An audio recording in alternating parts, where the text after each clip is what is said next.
विजयादशमीनिमित्त नागपुरात उद्या सकाळी 2 महत्त्वाचे कार्यक्रम होणार असून त्यांची तयारी अंतिम टप्प्यात आली आहे. दीक्षाभूमी इथं 69व्या धम्मचक्र प्रवर्तन दिनासाठी सर्व तयारी करण्यात आली आहे.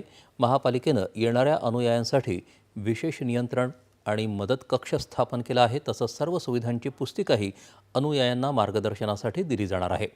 पावसाची शक्यता लक्षात घेता अनुयायांच्या राहण्याची व्यवस्था शाळा आणि हॉस्टेलसारख्या बंदिस्त ठिकाणी केली जाते.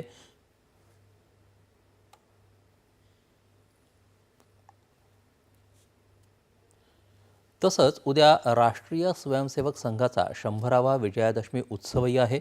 राष्ट्रीय स्वयंसेवक संघ आपल्या 101व्या वर्षात पदार्पण करत असल्यामुळे या कार्यक्रमाला विशेष महत्त्व आहे. माजी राष्ट्रपती रामनाथ कोविंद या कार्यक्रमाचे प्रमुख पाहुणे म्हणून उपस्थित राहणार आहेत. सकाळी 7 वाजता होणाऱ्या या कार्यक्रमात सरसंघचालक मोहन भागवत यांचं मार्गदर्शन आणि पथसंचलनही होईल.